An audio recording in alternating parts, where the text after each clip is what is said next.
Jack, do filme O Iluminado, lançado em 1980.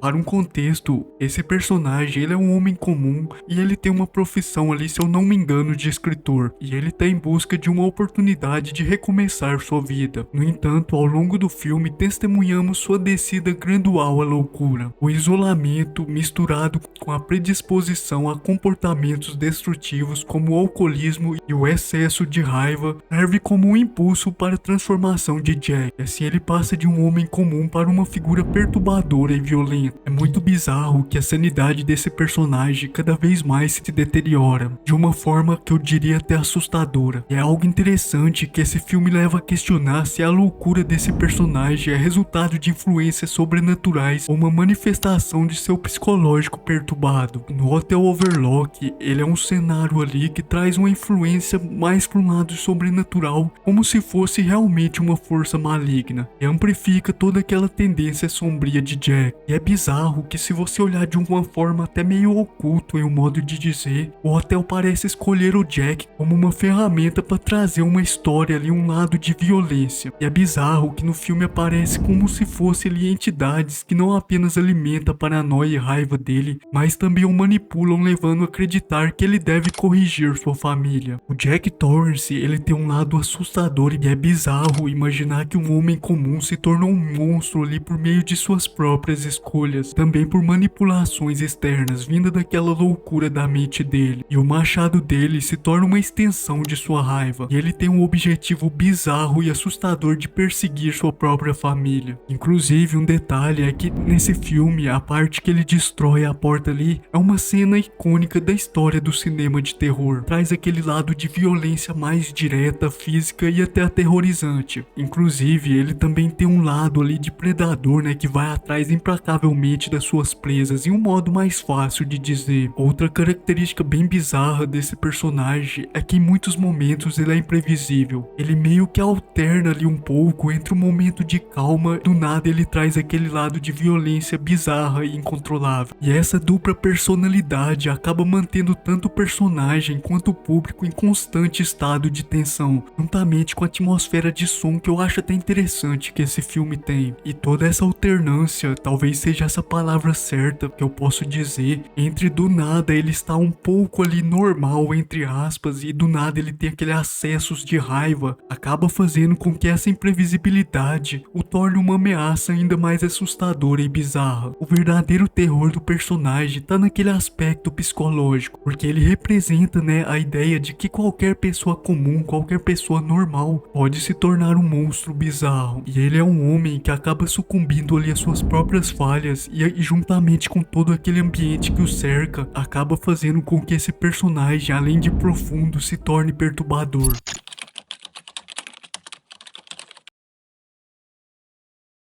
O Homem Pálido, ou conhecido também como Pale Man, ela é uma criatura bem memorável e bem assustadora dos filmes. O Labirinto do Fauno, de 2006, que foi dirigido por Guillermo del Toro, trazia ele ali com uma aparência grotesca e bem bizarra. Bom, se a gente olhar o aspecto dos personagens, ele esse lado bem magro e com a pele pálida mesmo e até frágil. Uma das características que eu diria que é bem marcante no personagem, assim que você olha direto para ele, são os olhos deles, que não está no rosto, mas nas palmas de suas mãos. Inclusive, isso acaba criando uma visão perturbadora e bem bizarra sobre o personagem. E sem contar que toda essa aparência, se a gente olhar, dá até uma sensação de desconforto só de observar ele. O método de ataque que esse monstro tem, ele não é completamente um predador ativo. Persegue as vítimas de maneira incessantemente. É bizarro que ele permanece ali mais quieto e, se você olhar o personagem, né, aparentemente ele traz ali uma sensação de ser inofensivo, apesar de toda aquela bizarrice. Porém, ele tem aquela maneira sutil, né, de esperar as vítimas se aproximar, atraídas por toda aquela tentação e atmosfera sombria. E por muitas pessoas, esse personagem, ele traz uma abordagem, né, que cria ali uma tensão bem bizarra e sombria. Bom, algo sobre o personagem é que o Guillermo del Toro, ele trouxe o personagem como se tivesse um aspecto da ganância, e também com elementos ali de opressão e do abuso abuso de poder, especialmente contra os inocentes. Se a gente olhar a mesa cheia de comida que ele protege, faz como se fosse a ideia de uma riqueza, né, bem entre aspas, acumulada. Em um exemplo, enquanto os famintos sofrem, dentro do contexto do filme, ele traz ali uma espécie de crítica, eu não vou saber qual, mas deve ser relacionada a coisa de opressão, ganância, deve ser algo do tipo. Infelizmente eu não consegui descobrir. Se a gente olhar os movimentos do personagem, embora ele traz um lado ali mais lento, ele esconde uma força e uma letalidade bizarra e até surpreendente. A lentidão inicial dele engana tanto os personagens quanto o público, que acaba criando aquela falsa sensação de que ele não é um monstro tão bizarro. Porém, né, quando ele decide realmente agir ali, toda a sua precisão é bizarramente estranha e perturbadora. E se a gente olhar bem, isso acaba criando, né, um contraste perturbador entre a aparência dele, que é pro lado mais frágil, juntamente com aquela capacidade de atacar. Bom, e sobre a atmosfera do personagem, ela é carregada de um medo e desconforto absurdo. Toda a atmosfera de som nas cenas do filme, combinado, né, com aquela estética pro lado sombrio, acaba criando ali a sensação de um perigo que do além ali vai atacar.